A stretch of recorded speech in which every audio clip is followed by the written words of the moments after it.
Right, hi there everyone, welcome to today's live, and today we're going to talk to you about the Toenails, and I'm just waiting again for the thumbs up from Will, forgetting who's who, but we've got a glorious day out here today. We've had snow overnight and the sun's come out, so it's looking just stunning at the moment, so yeah, just waiting for everyone to join. Sorry we're a bit late, a few technical issues again. You thought we'd have got good at this by now. Right, got a thumbs up, so welcome everyone to today's live event. As you can see, we've got the sunshine in here, we've had snow overnight, the snow is now melted, and just at the moment it's absolutely beautiful out there. So I'll be heading out there shortly to do a bit more wiring. So yes, so today we're going to talk about the Toenails, Bomber and Luna, which are just down in the trees, wrong shoulder, down in the trees there behind me.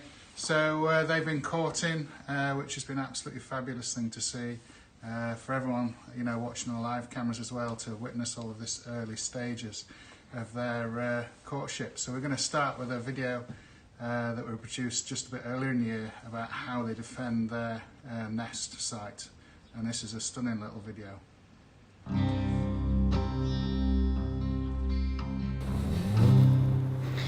Behind me here is Beech Stump, and this is where our Toenails, Bomber and Luna, have set up home. Toenails are fiercely territorial and defend their nest site with vigour, and check out what happened when a barn owl went into the nest the other evening. The Tawny spots the barn owl. It enters the nest, and the Tawny is close behind. The barn owl doesn't know what to do.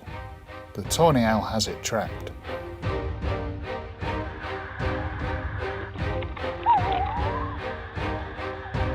You can feel the Tawny's anger.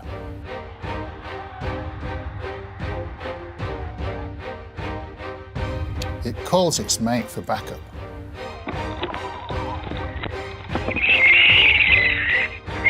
Just listen to those haunting calls. The Tawny retreats to regroup with its mate.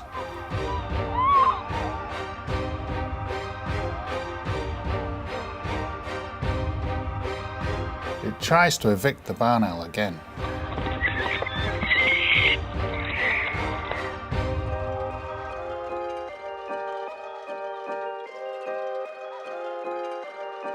Their determination is epic.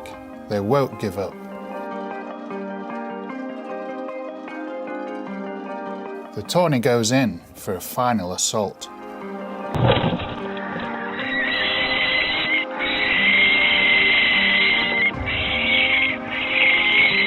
The barn owl fends off the attack and takes its chance to escape. It will think twice before entering the Tawny's nest again.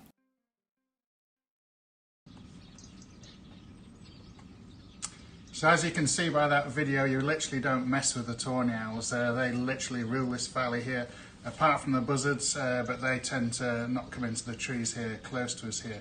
So yeah, very formidable owls, but they can show you some pictures of when things don't quite go according to plan for the Tawny owls with these battles. And this was Tawny owl on Tawny owl battle. This was a male barn owl, a male Tawny owl, sorry, we had here a few years ago. This is 2009, I think, this owl. This was our resident Tawny owl back in 2009, and he had a battle and he actually lost his eye after that battle, and he actually didn't then stay with us that long after then, because he was prohibited by his injury. He did recover slightly and he still could see, but his eye remained half sealed, and he didn't last through the next sort of breeding season after this battle. So you can sort of show the ferocity of these owls when they go in to these battles. Then we're going to show you a lovely picture here. This is taken us all the way back to 2013, this picture. And what I really want to get to grips with, like with the barn owls, is, you know, I'm quite content that I have a pair of Tawny owls living here, but it's a case of getting to know who's who and when all these owls reigned here. So we've had several different Tawny owls living here in the valley, and we can see on the right of the picture, this one is actually, we're fairly certain, in 2013 is Bomber, and his mate at the time, which was quite a ginger female, and you can see by the markings on her breast there that there's almost like an edging around each marking, and then a pale bit inside the feathers on her breast there. So she's quite an easy owl to identify. So we're going to try and get to grips with identifying who's who and when they actually reigned here from the photographs and the videos. And then what we're going to show next, Will? We've got some clips of Bomber and Luna in the nest. Oh, loving the box. This is absolutely fabulous. So this is from this year. Luna has spent quite a bit of the winter in the nest box, and unusual.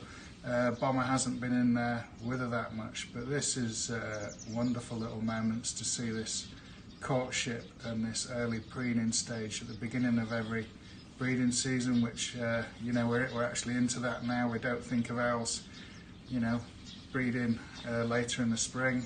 She actually laid last year in February, which is just next month, so potentially she can be laying in a month or just over a month. Usually they're laying in mid-March, but she went early last year and laid around about 19th of February, and this was off camera as well, so quite disappointing for us not to have her on camera. We're crossing everything that it all happens and works this year, but that just shows them in a box. This is a new camera for last year on the outside of this nest box. There's a little bit Oh, shall I say who's who? Who's who?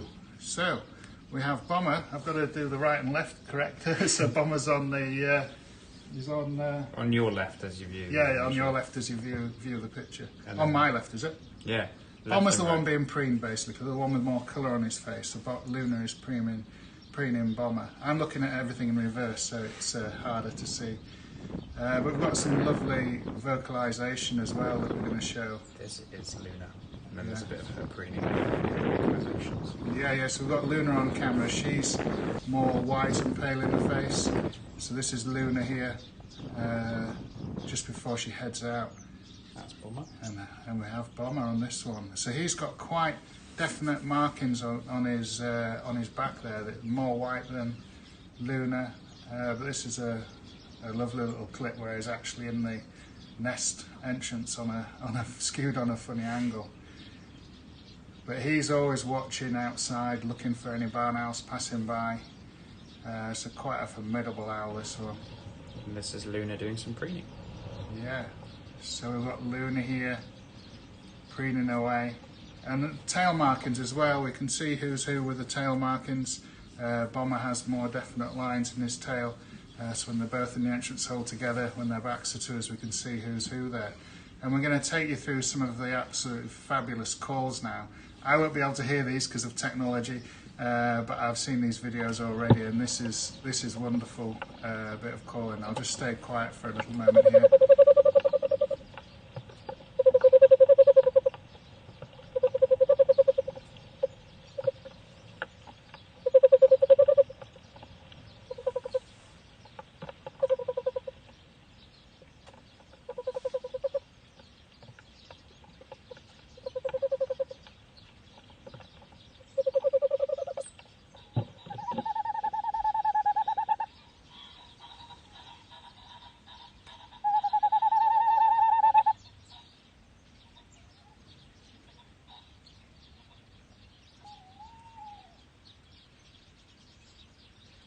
Actually hear them calling outside the nest before they come in. Yeah, and this is Luna coming in here, and this is what we associate with a male ocarina call.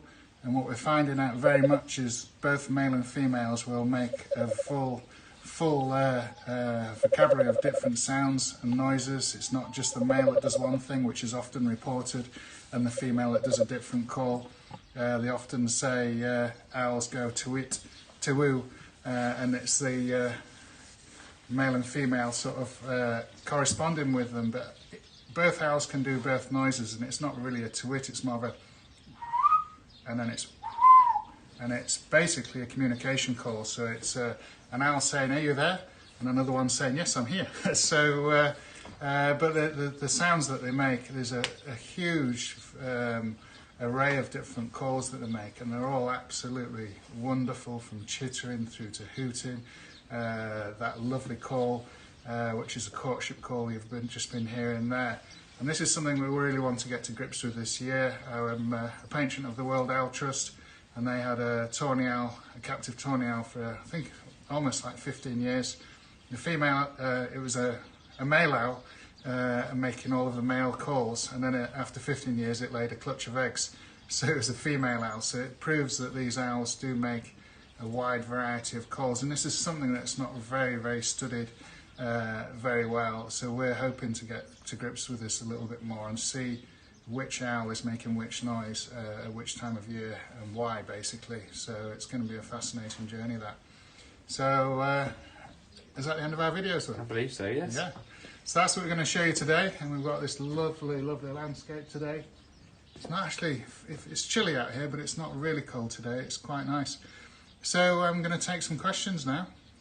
So the first question is, how long have these owls been on your farm? Well, I wish it was my farm. Yeah, so this is part of Garraby Estate, where I've lived virtually all my life since I was 18 months old on Garraby Estate. My dad was the farm manager here, so this is part of the estate. We're on the boundary of the estate here. In the distance, that's other land up there, a friend's farm up there. So yeah, so how long have they been here? That's a good question. So we've had tawny owls here more or less since I moved here quite a few years ago, but we've documented there. We've got Bomber in 2013 here. So tawny owls can live quite decent lives. So in the wild, you know, you might get 5 years out of a tawny owl in captivity, into the high teens, into the 20s sometimes. So an owl here that's looked after a little bit by me, that'll live a lot longer than the average lifespan. But I've had tawny owls here since, definitely. I put nest boxes up in 2005. So we've had tawny owls on site for more than 15 years here, just in this area. Because everything that you see out of the window, apart from those big trees over there, everything here is planted by me and my wife. All of the garden, this was just complete blank canvas levelled with a digger. So that's the whole property here. If anyone sees any drone shots, there was nothing here before we came. It was some arable fields and a farmstead, but no sort of garden as such. It was all levelled with a digger. So yeah, so all this has been planted up for the wildlife behind us. Why did tawny owls fledge quicker than other species? Because they're silly.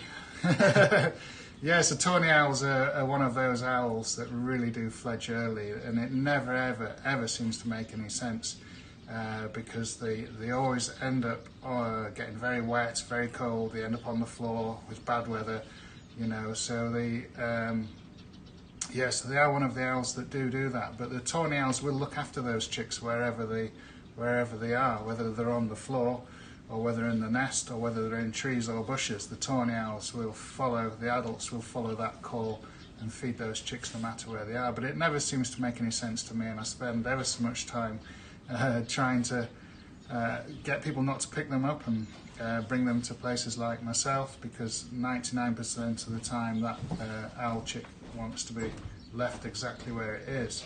So yeah, there's other owls that do it as well. You know, like long-eared owls will fledge very early, and this is before they can fly. They can scramble through the branches.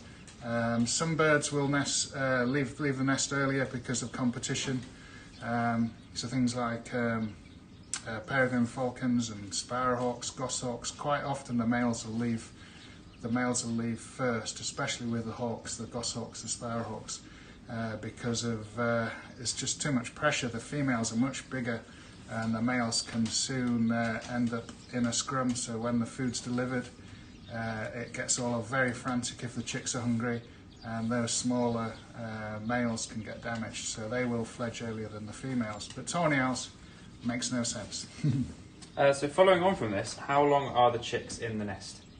Around about 4 or 5 weeks. Depends on the nest site, basically. So the easier it is for the owl to get out of the nest box, the sooner it will fledge. And each chick's different as well. Some are more adventurous and daring and will leave a lot earlier than their siblings. So it's basically dependent on the nest, and a lot of nest boxes for tawny owls are these great big long, steep, tall-sided things, and some of them in my mind are too narrow and too steep, so sometimes the chicks actually then struggle to get out. But the idea is it keeps the chicks in there a little bit longer, so when they do fledge they're more capable of flying. Do both sexes brood the chicks and the eggs? No, it's the female's job with the barn owls and the Toenails. The Toenail can sometimes be hanging around, so it's not like the kestrels that you see here where they take it in turns, predominantly the female brooding, but the male takes over quite a lot as well. Have any chicks been reared in the barn owl tower? No, so there's a slight design flaw with the barn owl tower. We've had chicks like stock doves being raised in there, but we haven't had any owls raised in there because when I open my workshop door they can sometimes hear it and fly out. So if I have time I'm going to put another nest box up in the wood this year, but it's a big project. I've got a piece of tree that probably weighs nearly as much as me and Will put together. So yeah. Is anyone feeling strong? But obviously with where we are at the moment, we're not allowed to gather loads of friends together to carry these things. So so if I can do it, I'll do it, and if I can't, it'll have to wait until next year. Does Luna have a wound on her leg? Yeah, she does. Yeah, she's got an injury across her right. Yeah, it's her right foot, and this could have been sustained fighting with the other owls. Probably one of the barn owls, possibly another tawny owl, but she looks fine.